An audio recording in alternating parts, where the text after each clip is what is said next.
My name is Father Ray Ryu. I'm from the Diocese of Santa Rosa. If you don't know where that is, it's 1 hour north of the Golden Gate.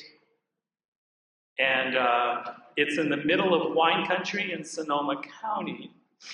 And the Russian River, where all the great wines come from, is from that area as well. I was ordained in 1994. So I'm a late vocation. You can tell by my gray hair. But nonetheless, it's a joy to be here. I've been basically fraternalizing with Father John Paul over the past year. And I met him at St. Pete's Hospital a year ago, Thanksgiving. I went into kidney failure, and so I was hospitalized in pretty bad shape. And John Paul, shortly after his ordination, came into my room, and I had asked for communion. But little did he know that I was a priest, because I was in my house gown that the hospital provides, and so we got to talking, and he gave me communion, and we got to talking a little bit, and then I told him that I was a priest, and he goes, "Oh, really?" So I asked him to anoint me, and he goes, "But I've never anointed a priest before." And I go, "Here's your chance. Go for it." So since then, we've become, pretty good friends. And over the past year, I've been getting together with John Paul, and rest in peace, Father Jim. And we get together with other clergy as well every now and then. And then it always seems like the conversation went this way.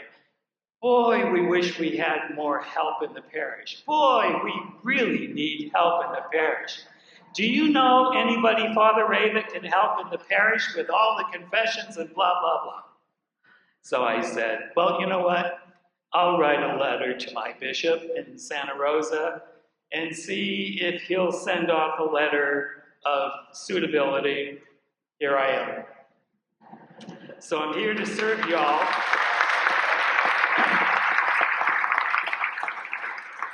I'm here to serve you all. And my last parish was in Las Vegas, Nevada, Christ the King. If anybody has ever been there, they probably had been to that church. And it's a large parish, 5,700 families. So I'm used to being in big crowds. So nonetheless, I'd like to just continue now with a little reflection on today's gospel. I love St. Luke. He's my favorite writer. His narrative is so interesting because if you read about his history and what he did, he basically was like a real journalist. He was in basically St. Paul's territory.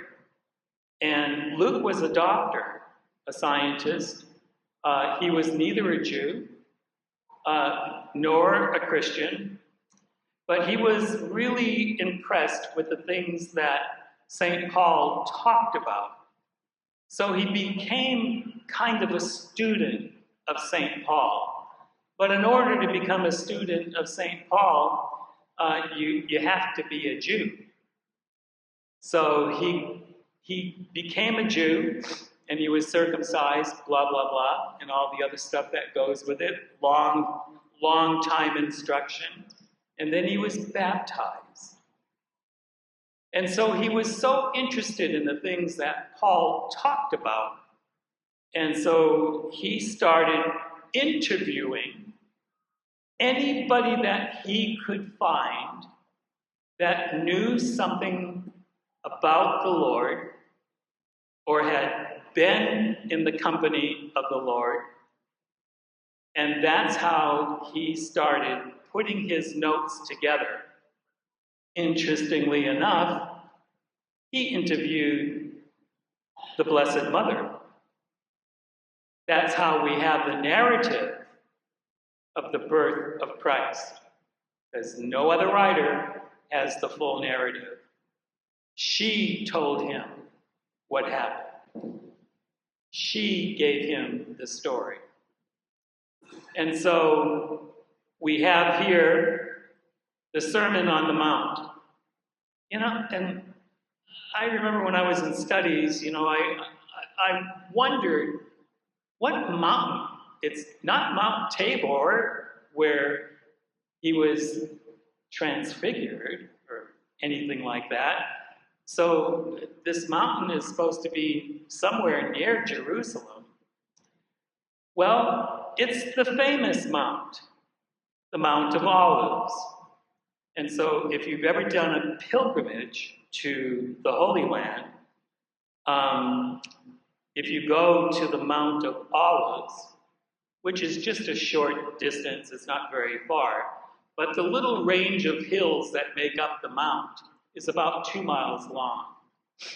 And so when you go to the place where Jesus could look across that little valley into the old city, it's perpendicular to the Great Dome, which is now the Muslim temple in the middle of the old city. Underneath that dome is the remaining wall that was the temple in Jerusalem. It's all that remains of the old temple.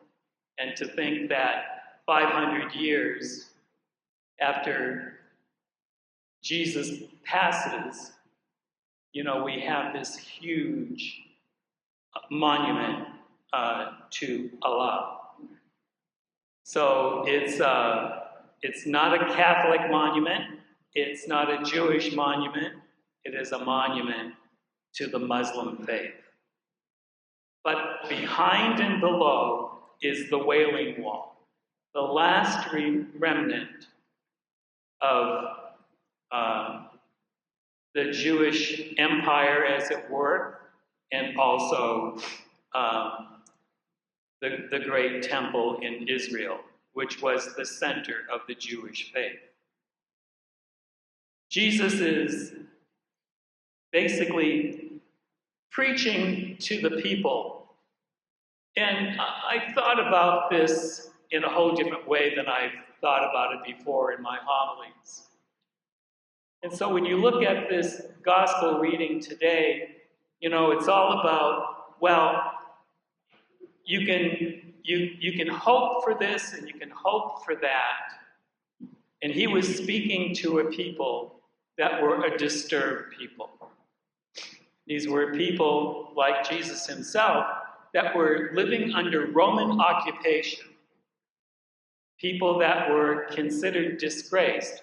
And because of your poverty, you were even more disgraced. And with all what's been happening in the Middle East, especially with the destruction of Gaza, I'm thinking, the people who have been oppressed, the people who have been chased out of their home, the people who are not considered humans by many other societies. This was the people Jesus was preaching to, giving them hope, telling them, if you behave like this, then you will be granted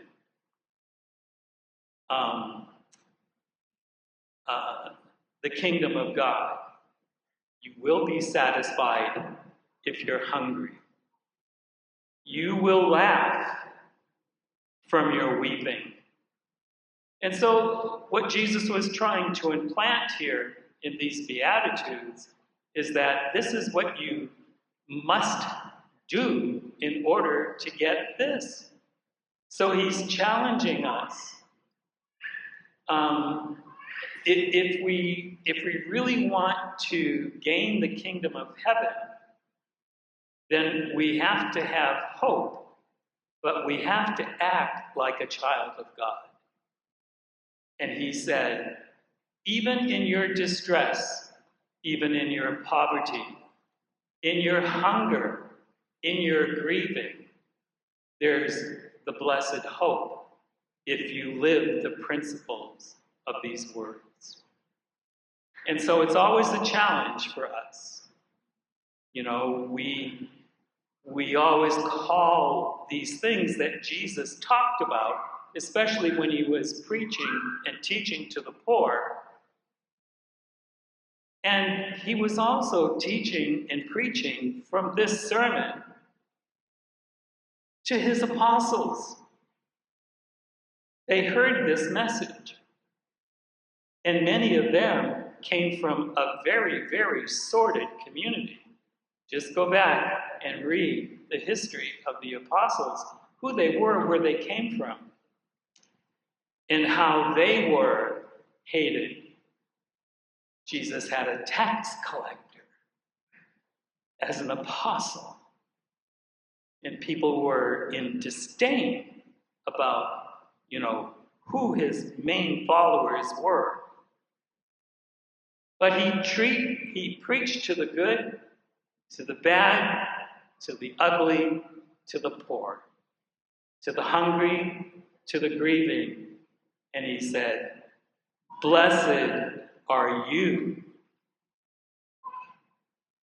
if you change your heart and turn to the Lord and listen to the words that I preach to you, because you will have all these things in your lifetime, not in the hereafter.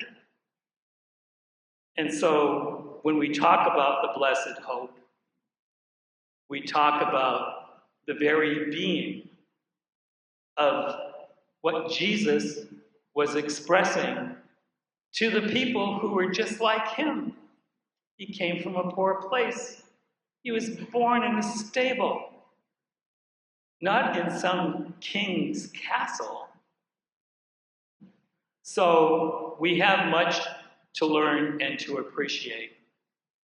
And when we see humanity's inhumanity to each other, we have to hope.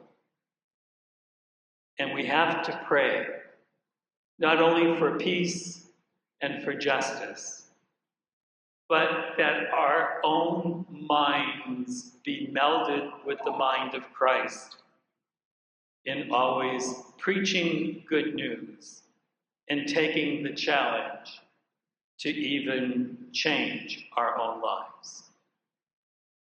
In our daily lives, we often hear people say, I am blessed. You are blessed. But what does it truly mean to be blessed? Sometimes we equate blessedness with worldly success, fame, fortune, or simply good luck. However, our readings today offer a different perspective. True blessedness comes from trusting God. In the book of Jeremiah, the prophet presents us with a stark contrast between two types of people. those who trust in human strength, and those who trust in the Lord. Those who rely on their own abilities and worldly resources are compared to a bush in the wastelands, isolated, getting little water, and struggling to bear fruit. Relying on worldly resources such as money and fame can offer a temporary sense of security. But when things are tough, they struggle. They are like a house built on a sand and cannot survive a storm. On the other hand, those who trust in the Lord are likened to a tree planted by the water, with roots that reach the stream, providing constant nourishment and sustenance. These people, even when things are hard, they can still grow and bear fruit because they are connected to a constant source of strength and life, God. The core message, therefore, from our first reading is that our true strength and resilience come from trusting God. Placing our trust in God is the best approach to life.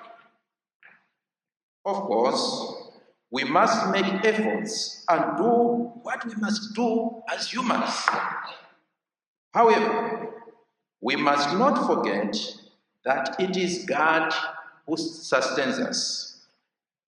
We must not forget that it is God who confirms and blesses our ways and efforts. To place one's trust in God is a great source of blessings and interior joy and peace. Hence, Psalm 125 verse 1 reminds us that those who trust in the Lord are like Mount Zion that can never be shaken. Our gospel reading from Luke brings us to Jesus' sermon on the plain. A powerful message that resonates with the theme of trust and blessedness. Through the Beatitudes, Jesus is calling us to live a life of virtue, reflection, and a total surrender to the will of God. We also find a parallel to this passage or to this gospel in Matthew chapter 5, verses 1 to 11. And this is often called the Sermon on the Mount. On the Mount. As the title suggests, there are differences and similarities between these two gospel readings. In the gospel according to Matthew, Jesus speaks from a mountaintop.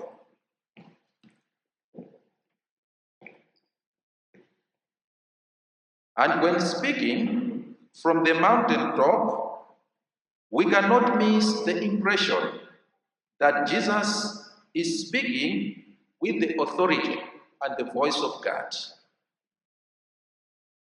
The mountaintop is a symbol of closeness to God. And those who ascend the mountain see God and speak for God. In Luke's Gospel, on the other hand, Jesus teaches on level ground alongside the disciples and the crowd. Luke, therefore, presents Jesus' authority in a different light. Jesus is God among us.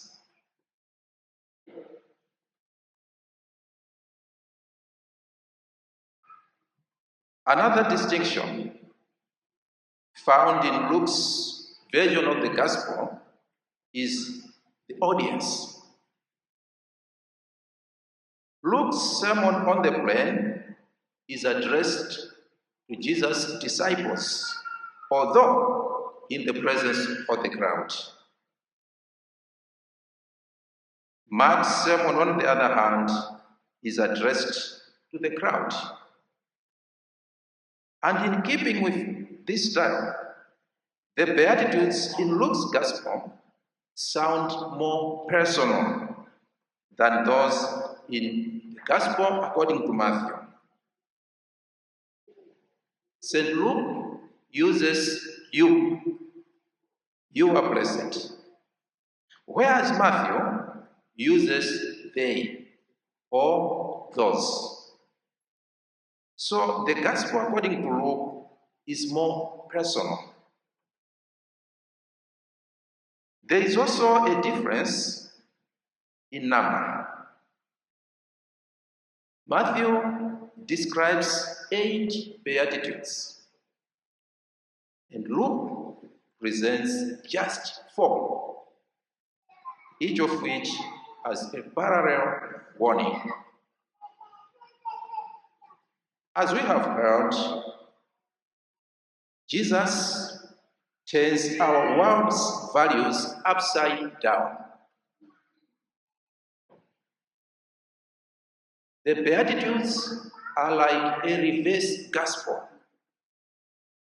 Jesus does not pronounce blessings on the rich, the powerful, or the popular. Instead, he lifts up the poor, the hungry, the weeping, and the persecuted. By pronouncing blessings on the poor, Jesus is not romanticizing poverty or suffering. He is helping us understand that our wealth is not determined by our worldly status, but by our relationship with God.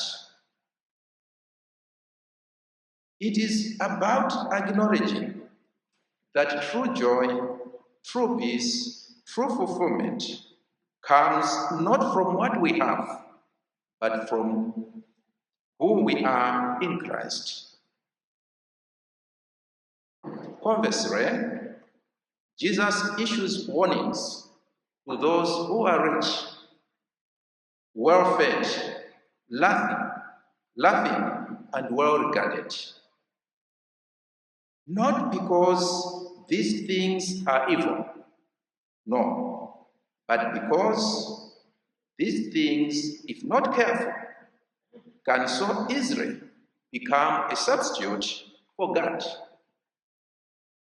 These things, these riches, can lure us into a false sense of security, blinding us to our true need for God. Sisters and brothers, as we reflect on today's readings, let us also examine our own lives. Where do we truly place our trust? Does God have any role in my decision making? What do we consider to be true blessings? Are we more concerned with our social standing than with our spiritual growth? Are we more focused on accumulating wealth than on cultivating humility?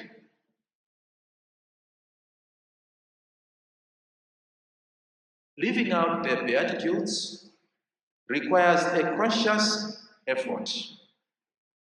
It means prioritizing our relationship with God above all else.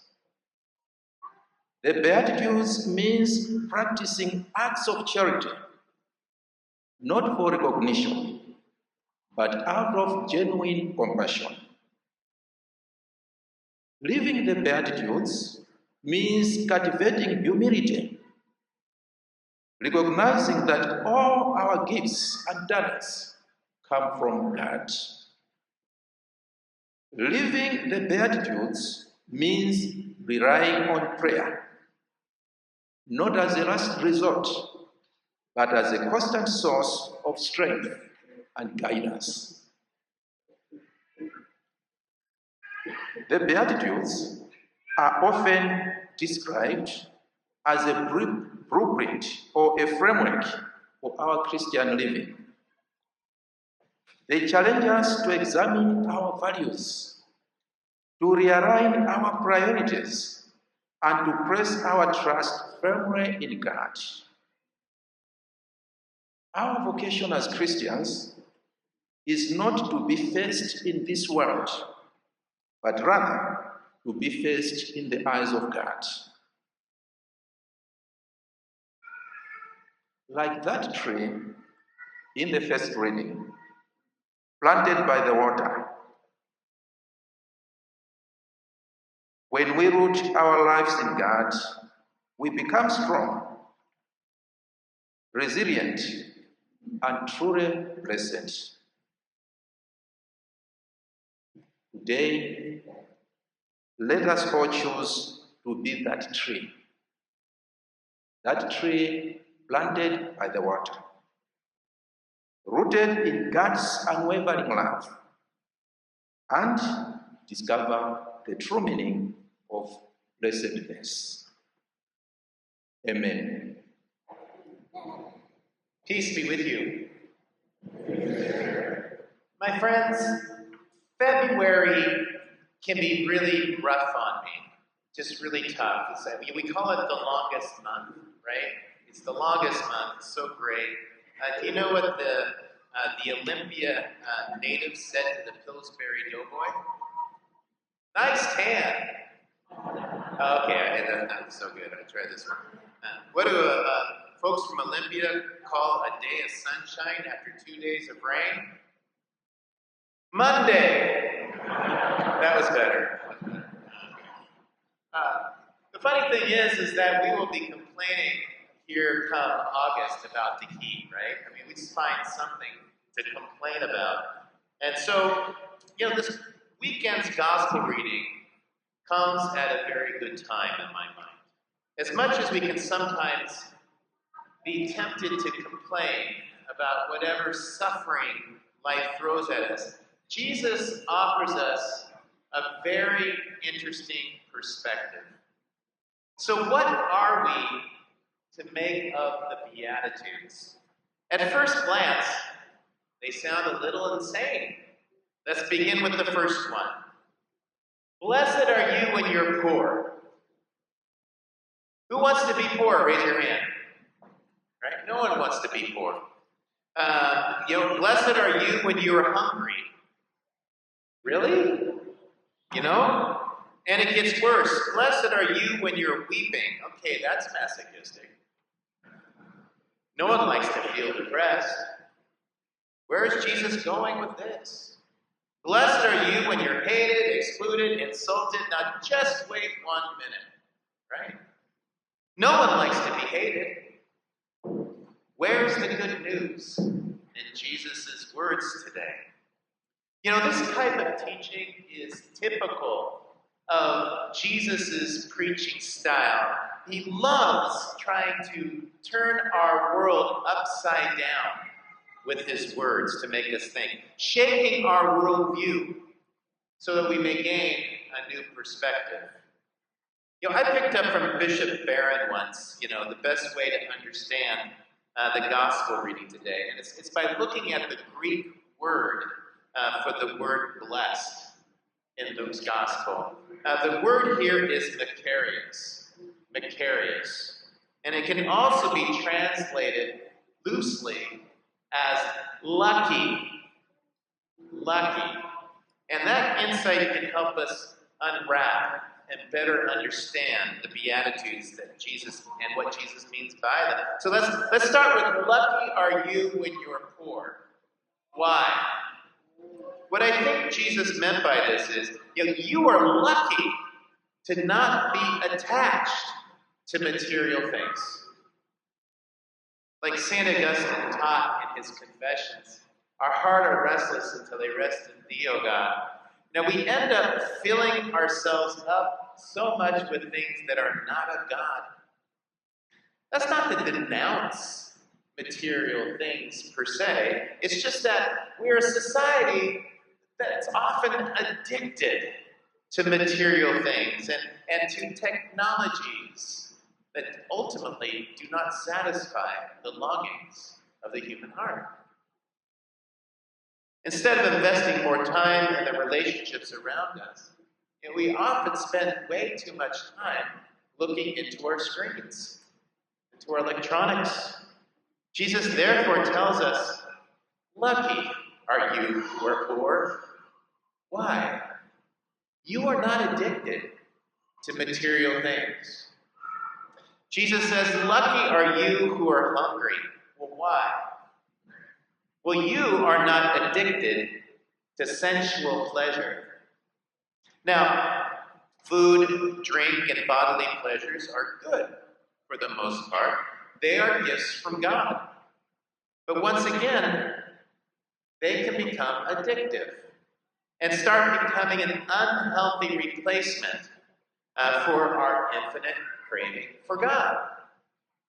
Look how many billions and billions and billions of dollars that companies make selling alcohol, tobacco, pornography, marijuana, opioids, and the list goes on and on and on. Billions and billions of dollars are made off it. Is this excess reflective of a spiritual problem in our country today?